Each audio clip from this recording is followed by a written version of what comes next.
Good afternoon, everyone, and welcome to session 2 of the Corrections Badging series. My name is Abby, and I'm going to be your host for today. Today, we're going to be covering bank payment corrections with bank payments, receipts, and transfers.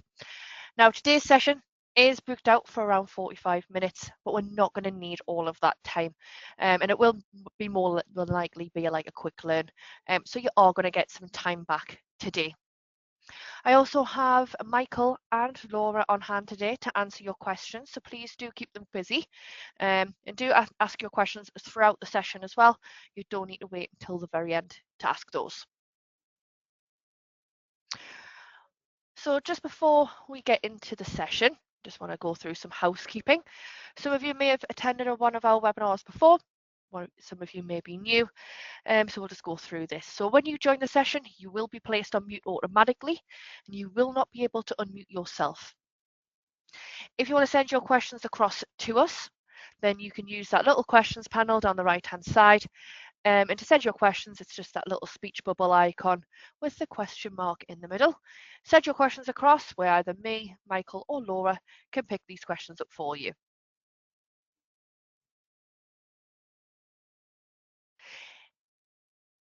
If you wish to download the handout, copy of the handout, then you can just click on the little icon that looks like a document with a folded corner.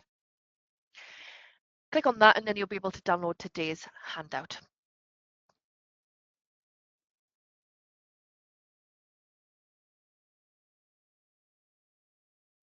Okay, so just to maybe the first session that you're attending out of the badging series. So the corrections digital badge series, try and get my mouth around that. All you need to do is attend 3 of the 4 topics plus one of our quiz sessions to earn your digital badge. So we've got customers and suppliers, which Laura covered earlier this week. Obviously today we're doing bank payments, receipts and transfers. And then Michael's going to be covering journals, and then Matt will be covering VAT transactions. And then we'll also have that quiz to test your knowledge. Now, you don't need to get all the answers right on the quiz or a certain amount. It's just your attendance that counts. And you will need to attend the full session. If you want to get registered for those sessions on your handout, if you click register now, you'll be able to get registered for those. Alternatively, you can wait until you get your follow-up email where you will receive the recording for today's session. And then you can also get the link for registering for future sessions as well.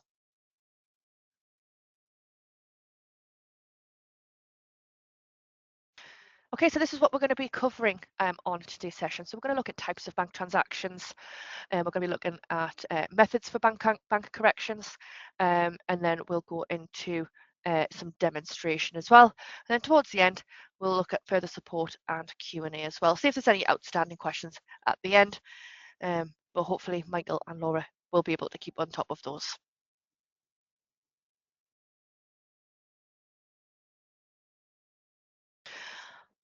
Okay, so we're going to focus more on the bank side. So different types of bank transactions that you'll see in the software. So you've got internal bank transfer, which is your journal credit and your journal debit. You've got bank payment or receipt, so that's your BP and your BR. You've got your cash payment, or receipt, which is your CP and your CR. And then you've got Visa payment, so your card payments, which are a VP and VR.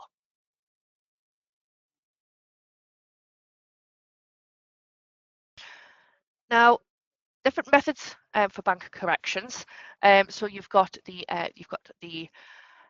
edit the transaction. So you may find that you've made an error, and you want to be able to fix that error that has occurred. So that could be, there's different areas that you can edit as well within each transaction, whether that be a critical field or a non-critical fields. We're going to go more into critical fields on the next slide, so I'll not delve too much into that. Next, you've got the option to delete the transaction and then manually reprocess. And then the other option is you can just post the opposite. So this is quite common, especially if you've got like your journals. Again, I'm not going to go into too much detail as we obviously do have a full session on journals as well. but that can counterbalance the incorrect transaction. As we do find that some people don't like to have loads of red lines if you're deleting or cancelling transactions. They'd rather just post the opposite and then repost the correct transaction.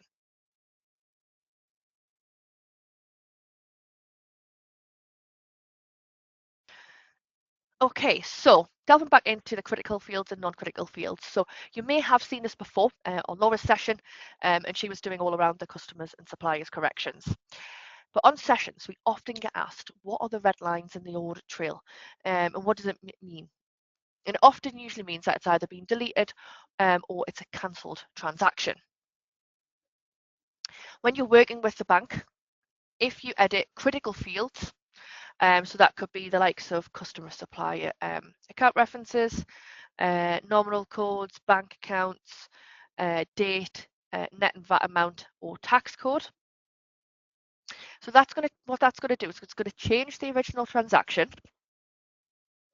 But what it will do is it'll post another transaction with the original details so that there's an audit trail of your changes. So you'll still use the original transaction number that you originally posted with, but you will have another transaction to refer to see what the original transaction details are before they were amended. You've then got your non-critical fields. So this is where amendments can be made with no reversal or cancellation of the original transaction. So on that one, we're looking at transaction reference, transaction details, departments, payment reference, or bank reconciliation flag. So what I'll do is I'll just quickly show you in the software, just amending a critical field so you can see what that looks like. So I'll just pop over to my software, so just bear with me in just a moment.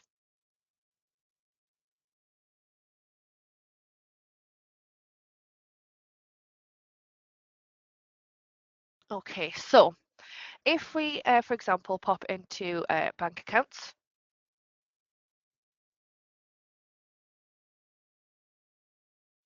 and if we post a bank payment, I'm just going to pop it in, pop a nominal code in here. We'll just use that one for now. And we do £50. We'll just leave that as it is. So if we save that, I'll leave today's date in there as well. So I've saved that transaction.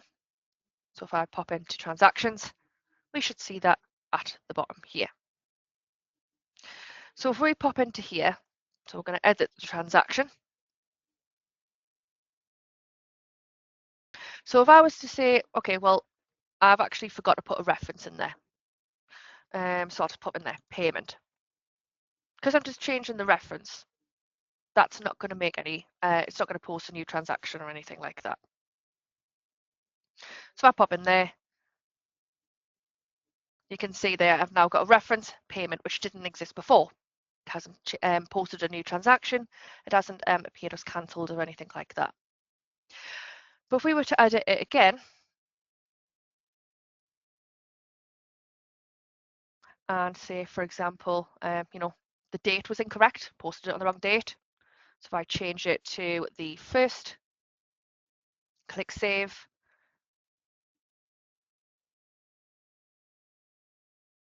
What we'll find now, if we scroll, you can see now I've got the original transaction. I've now got another transaction which just says cancel C transaction. So 1255 has got the changed details in there, so it's got the change date. But this new transaction that has been posted in red, what this will do is it'll show the original details, but it'll tell you what the original transaction, what it's referring to. So you can see it's got the old date in there on that one, but the new one, the original one has got the correct date in there. So you can see a little bit of a difference and kind of understand, when you've got red lines in here, what does it mean? So if we pop back to the slides,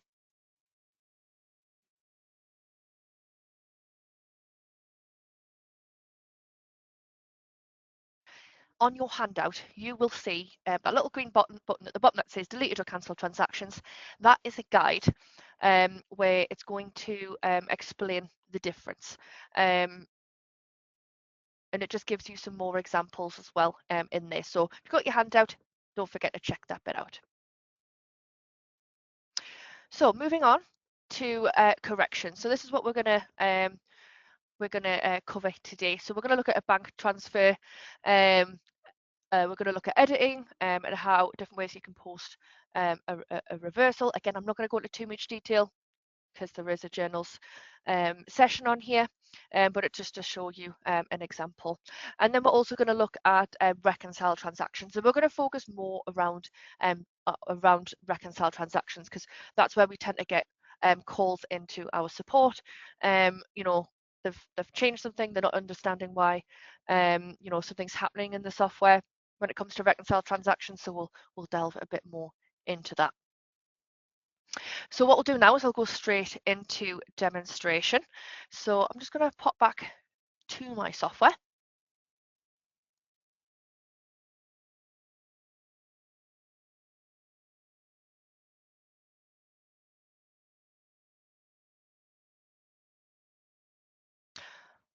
Okay, so the first area we're going to look at is posting a bank transfer. So we're kind of going to repeat and kind of what we've just kind of gone through a little bit. So, but we're going to do it more for a transfer. So we'll go back into bank accounts and we'll post a bank transfer. So we're going to go from 1200 to we'll do 1210, and then so we're doing a bank transfer and it's for £100. So we click save. So then we pop into transactions. And then you've got the journals here. So we've got 1257 and 1258. So we've got the bank transfer, sending one money from one account to another. Now, it might be that I've actually transferred that to the wrong money, the wrong money to the wrong account. So what you could do is you could just post another bank transfer, transferring the money back into the original account. Alternatively, you could edit it. So as I said before, some people don't like red lines in the transactions module if they can help it. So you could do a manual reversal where you post the opposite transaction, as I've just mentioned there. So that would just be a case of, you know, going back into bank accounts and posting another bank transfer, posting the opposite of what you've just posted. Alternatively, you know, you've got the general reversal option, and that can do it for you. But like I say, if it's just one transaction, it's probably just easier to do the bank transfer. Again, alternatively, you can edit the transaction. Again, if you do it going into edit, then it is going to obviously put a cancelled line in there. So if we change this to 1220, bear with me a second, put this in.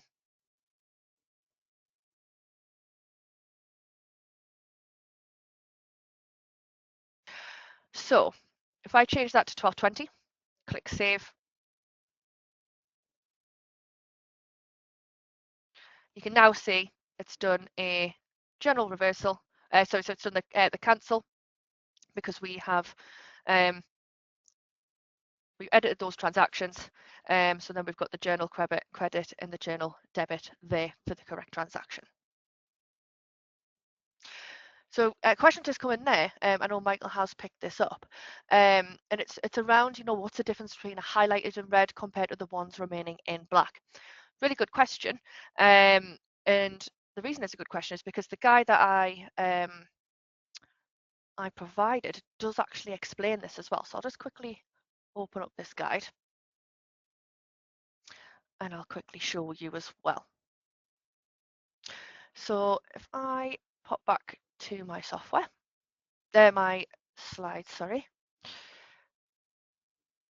and I'll show you this guide as well, so I can show you how useful our guides really are, and the information you can gather from those as well. So in the guide, you've got your deleted transaction number for normal transactions, so like your PIs, your SIs. You've got them for bank transactions, and then underneath it says if the transaction appears in black, it'll tell you exactly why as well. Okay, so I'm going to pop back to my slides there.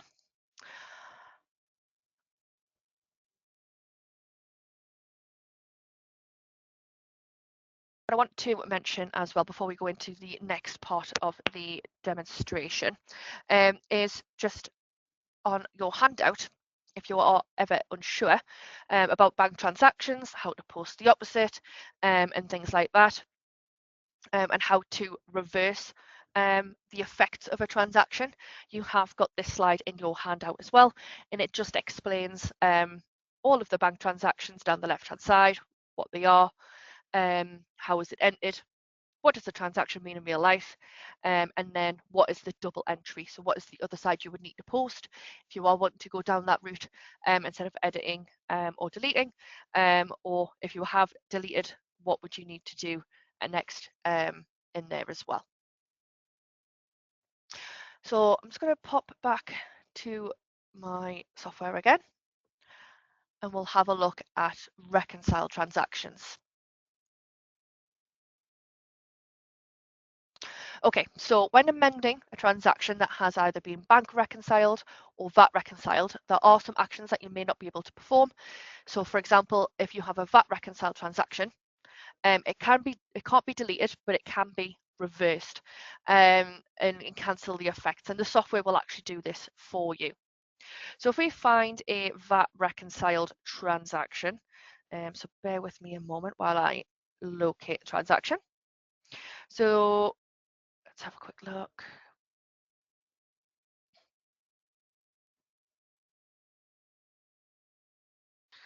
Let's just find one in here.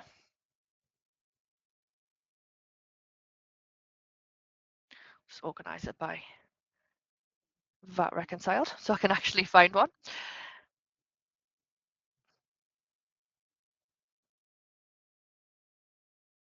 Okay. So it might be this one here. Yeah, okay, so we've got one here. So if I was to go and delete this transaction, even though we know it is VAT reconciled here, if I go to delete it,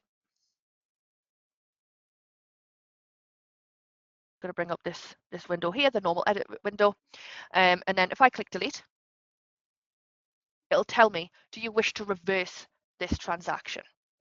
So it won't actually delete it, but it will reverse it, so it will post the opposite. So if I was to click yes,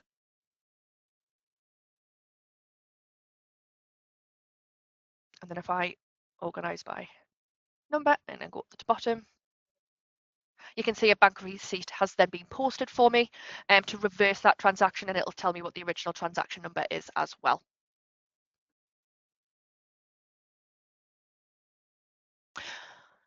Okay, and then next we're going to look at the bank reconcile transactions. So a big call driver in our technical support is, well, why is my difference not zero on my bank reconciliation? And a common cause of this is often a reconciled transaction has either been deleted or edited. So for example, the value's been changed. Now, when you go to edit or delete a bank reconciled transaction, you will get a message stating that it is reconciled. So if I find my transaction that has been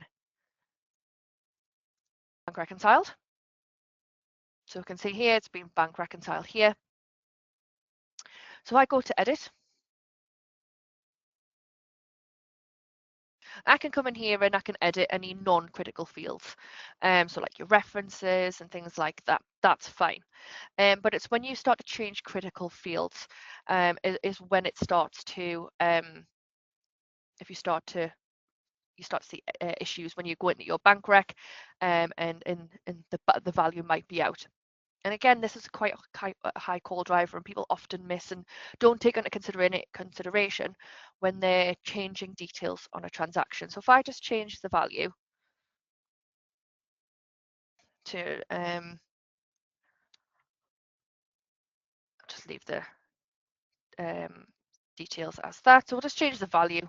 So we'll just click close and then click save.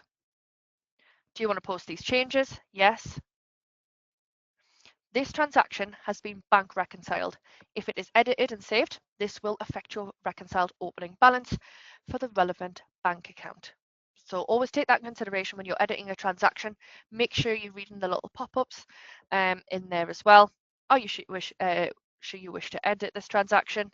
Click yes, and it will change. You'll also find as well, if we go to the bottom, we've then got another cancel transaction there, where the details have been changed. We've got the original details and then the transaction here where the value has been changed.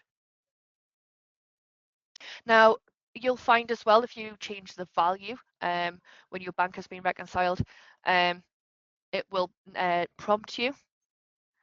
We'll see if it gives us a prompt at this point. So we'll use saved. Sometimes we'll get it's popped up on another screen.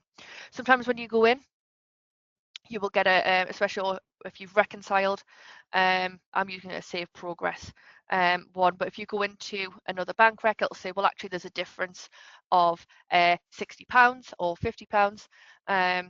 You know, basically you need to rectify this, and sometimes it will prompt you to and provide you which transactions throwing off your bank rec as well.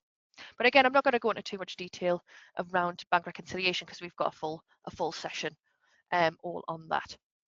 Now, if you go to delete a transaction, so that has been bank reconciled, what you will need to do is when you post the transaction, again, maybe with the correct details if that's the route you decide to go down, you do need to make sure that you are then remarking that transaction as bank reconciled. So if we pop into transactions,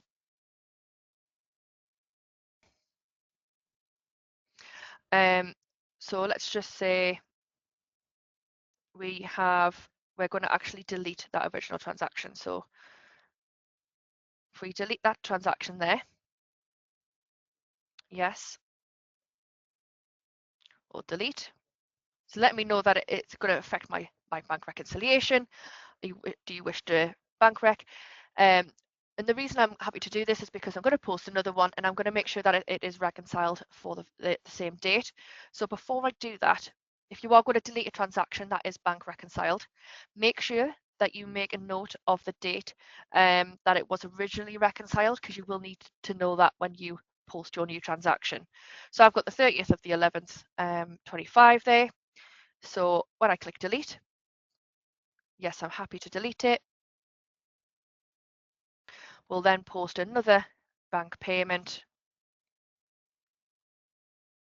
with the correct values. So we'll just post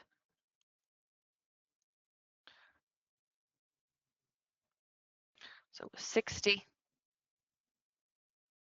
We've got the date that in the actual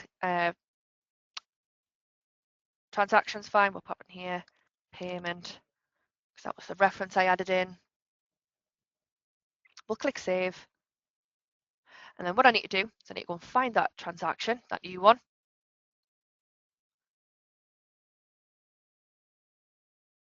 Go very, very bottom, find the payment, go into edit, and then just make sure that you're coming back in here, you're ticking bank rec on, and then popping in details, and then you're going to click save. And that will stop your bank from being thrown out when you delete a reconciled transaction. Post these changes. It is going to obviously pop that message in, you know, because you're popping it back into the bank rec. That's fine. Click yes. Now, if you find that you have used bank feeds and you have matched it via bank feeds, it's been reconciled, if you do ever delete or unreconcile a transaction that was done via bank feeds, it will not go back into your bank feeds. You will have to do a manual, like I've just shown you, a manual reconciliation and just pop it back in there. So it won't go back, you won't see it in your bank feeds again if unreconciled. Okay, so one last thing I just want to mention before we go back to the slides is the practice data. Now, some of you may be aware of the practice data option that you have in your software, where you can use blank data to practice processes without risking your live data. So in version 31, we did introduce the option to restore a copy of your own data into practice data. So if you are ever unsure of a process or you need to make a correction, but you want to practice doing the steps before doing it in the live data, you have this option. And it just ensures that you are going to get the outcome that you're expecting. So I'll quickly show you how to access that as well. So if you go into File, Open, and then you choose Open Practice Data.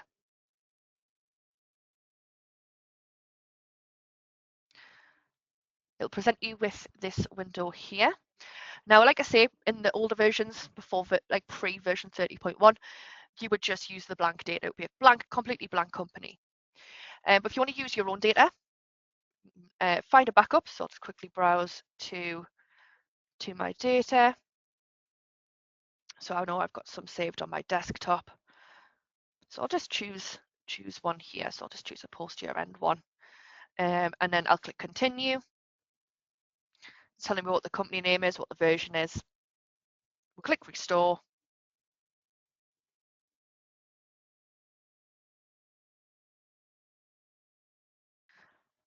We'll just wait for this to load.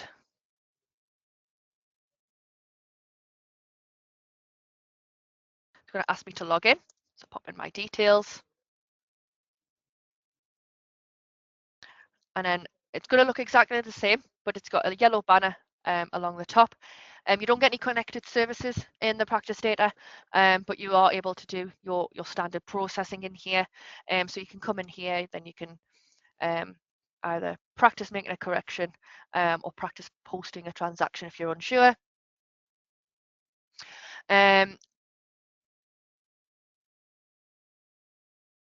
Also as well, if you are using the practice data, when you come out of it, it will completely wipe, so you can't keep a copy in there.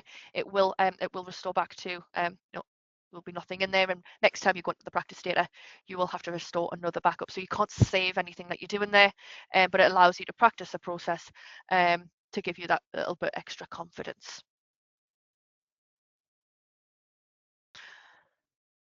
Okay, so I'm just gonna pop back to my slides there.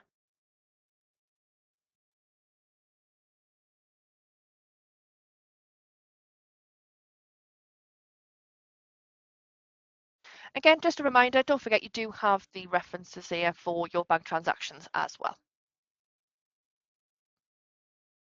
Okay, so now's your last chance to get any questions in. We have been keeping I know Laura and Michael quite busy, which is really good. Also as well, just a reminder, don't forget to download your handout as well. And it's just the on the left, oh sorry, on the right hand side, that little icon with the document with the folded corner, and you'll be able to download today's handout from there. Just while we're waiting for any further questions to come through, I know the guys have been on top of those, just amazing. So we've just got some useful links here. So we've got some links on editing transactions. Why can't I delete or amend a transaction? It's a really good one to look at as well, because there could be some factors as to why you can't make any changes. The option as well, if you do have deleted transactions and you want to hide those from the list, there is a guide there on how to hide those as well. And lastly, really common call, why isn't my reconciliation difference 0? So I thought I'd pop that guide on there as well, because like I say, it is a common question.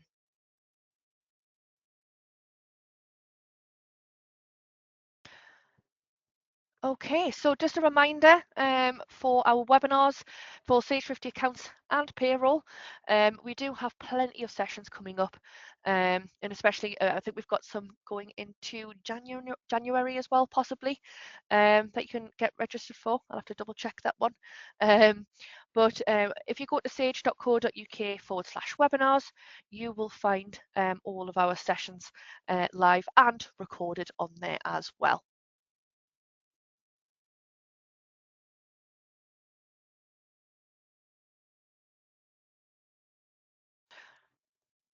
Okay, so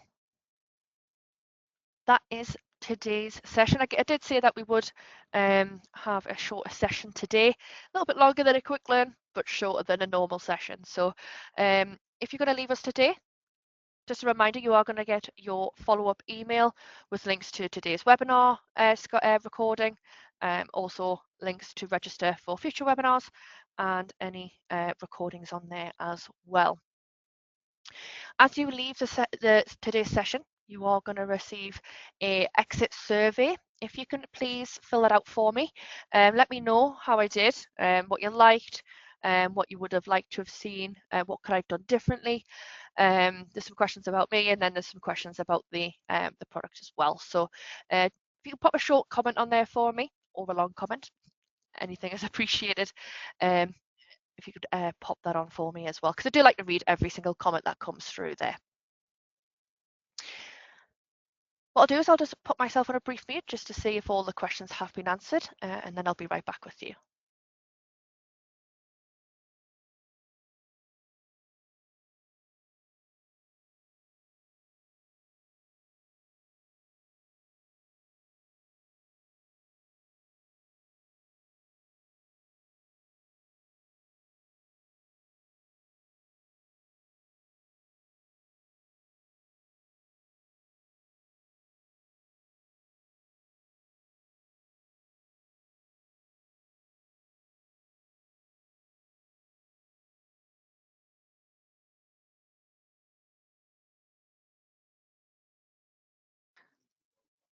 Okay, so all the questions seem to have been answered. So what I'll do is I'll wrap the session up. I want to say thank you to my colleagues who've been on hand today to answer your questions, and thank you to you all for your participation. Just a reminder, we've got plenty of sessions over the next couple of weeks, so don't be shy and get registered. So I want to say another thank you and take care.